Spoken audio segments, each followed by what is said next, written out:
Mini-episode 469 of the FDH Lounge is brought to you by Sportsology, delivering unconventional columns and webcasts about sports, TV, music, movies, and more. Follow them on the web at sportsology.info. The FDH Lounge. You'll want to schedule your life around it.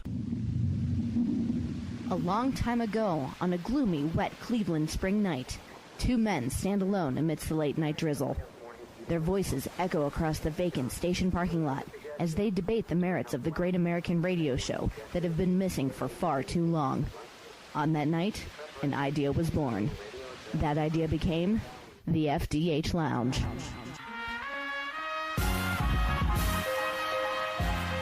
Welcome to the FDH Lounge. Welcome, everyone, to the FDH Lounge. This is FDH Managing Partner Rick Morris, and we are going to be having a conversation today with the daughter of a music legend, someone in the business herself, and someone who is able to, most importantly for these purposes, speak on some efforts that are going to be underway to pay tribute to the life and legacy of a great man and a great performer, Jimi Jamison, who, again, as everyone knows by this point in time, at the end of August, suffered a fatal heart attack, and subsequently there has been a tremendous outpouring. I know there's going to be a memorial planned and some other efforts to commemorate his life and his legacy.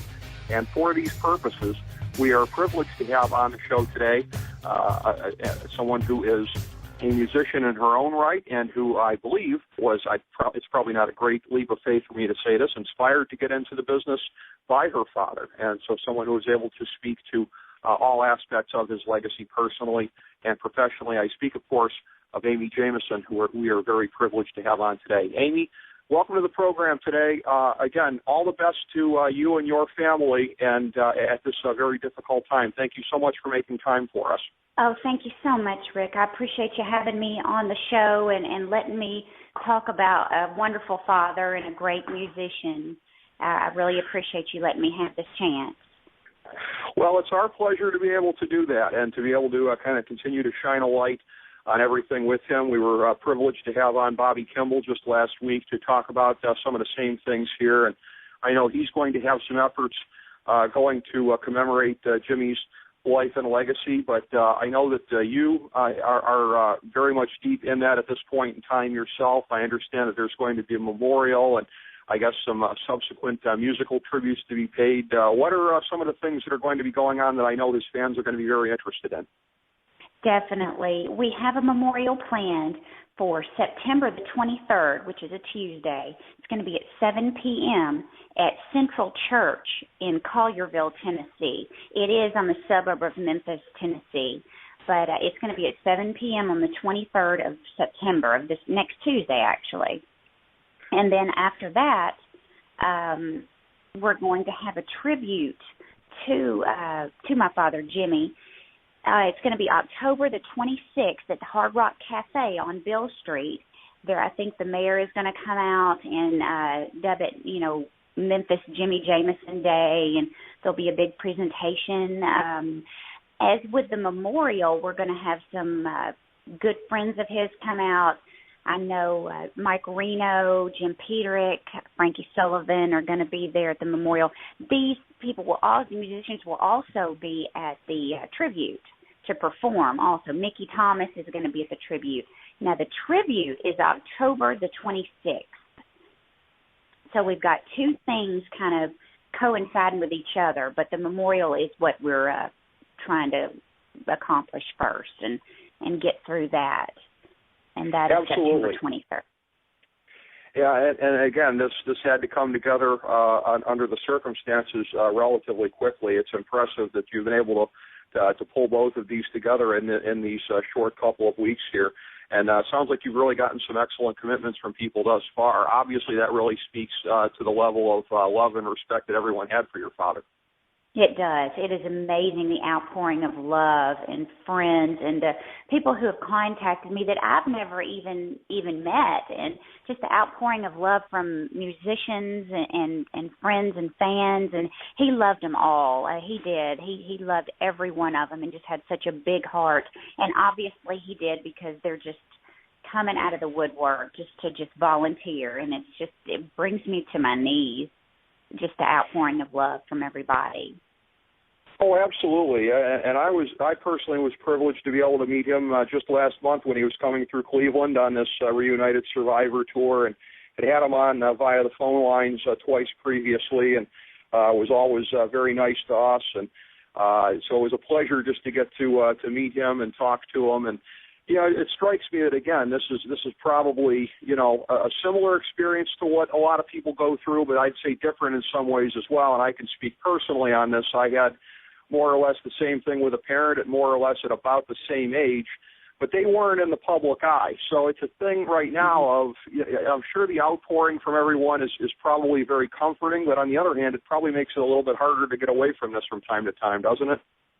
It does, because so many people have reached out, and I've had over 4,000 emails, and I would love to personally answer every one of them, but it's almost impossible, and I just have to.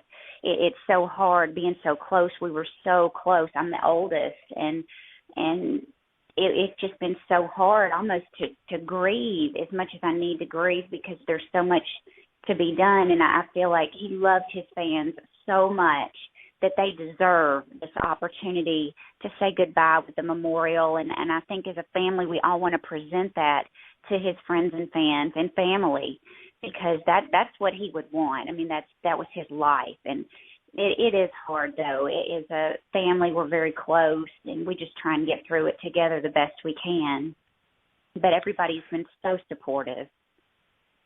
That's great to hear. That's great to know, and obviously it's clear that his fans, his public, obviously wish the family nothing but the very best at this difficult time, and these two events that are coming up obviously really shine a light on everything about his personal and professional legacies. As I mentioned previously, Bobby Kimball had mentioned on the show last week, I think probably the first time he mentioned it anywhere, the thought about putting together a band next summer, getting out on the road, playing some of Jimmy's music, and trying to pay some tribute in that way. Have you thought at all about any efforts beyond the two things coming up here as a part of his legacy, or are you mostly at the moment just kind of focused on what's immediately in front of you?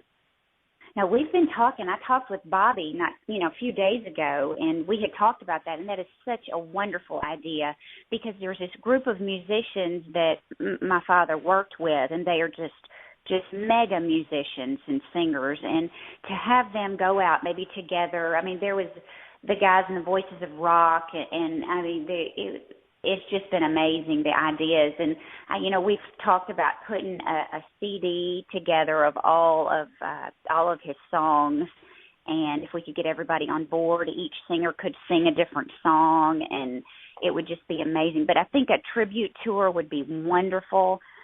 I know they're wanting to do something yearly at the Hard Rock here in Memphis, maybe do something, at another venue as well, and kind of almost let it be a yearly festival. That would be an idea also. I don't know that it would be called the Jameson Fest, but but it would be something. There's no telling. I'm sure my father would have come up with something hilarious, but he's probably laughing at it.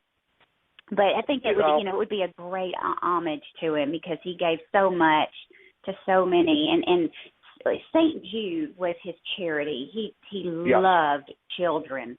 He has one granddaughter, and she's 7, my little girl, and that to help a child. So we're asking in lieu of flowers or gifts or anything, please send donations to St. Jude, because that would be his wish. That would be his wish. If $1, one child, I know that would just be the world to him. That's all he would ask for. So that would be very appreciated. Absolutely. He was renowned for that. And again, his hometown just happened to have one of the world's great charities right there. And that was something that we had discussed previously, was his work with that. And that would be a very, very fitting thing indeed. It was kind of funny when Bobby was on last week. He put me on the spot. He deputized me in the Cleveland area here to help find a venue for next summer. I can report back to you tentatively that we may have the first site located anywhere for next year's Jameson Fest tribute tour in the Northeast Ohio area. Knock on wood, but that would be great. That would be awesome. I will not say what venue because that would be premature, but suffice it to say it'll put a smile on everybody's face if it comes to pass. And we're fortunate here. We work with another web show, The Unheard Scene, and that is completely devoted to unsigned music. So I can call upon those guys for help with venues and everything like that. And that's the first phone call I made. So I can report back that we are on this, and even if this first choice somehow or another does not materialize, we have a short list, so you have at least one spot nailed down on the tour next summer. Hey, and, I am there. Yeah. I am there. I'd like to just watch the whole thing come together, and there's so many great musicians that he worked with and that dedicate their time. So I greatly appreciate them taking out time in their schedule to even think about doing this. That it's pretty overwhelming sometimes.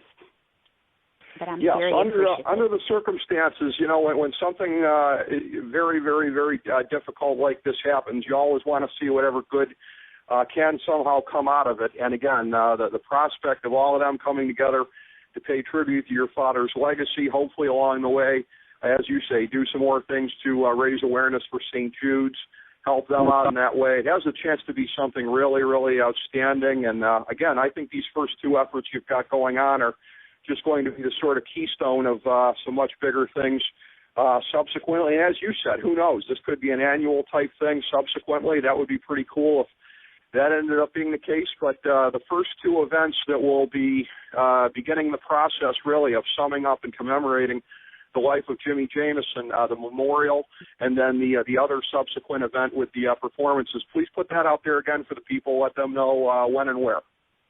Absolutely. I will definitely do that.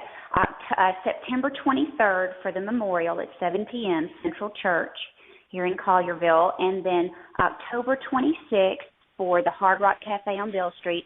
All proceeds go to St. Jude on the October 26th tribute show. So all those proceeds will go to St. Jude that day. So we're gonna promote and get it out there and let people know, because the more the merrier. The more we can give, the better it's going to be.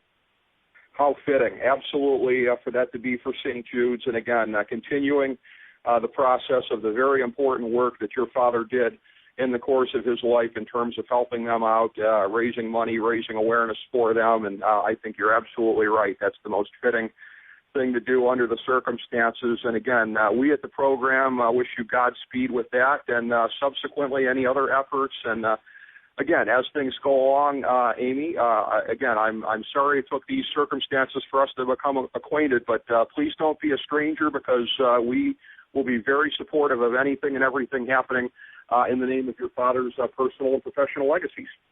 Great. Thank you so much, Rick. I really appreciate y'all taking the time to do this. I know it would mean everything to him. Thank you so much, and thank you for giving your time for all the interviews you did with him, too. I've got to check into that. I haven't listened to that yet. I'm going to check that out.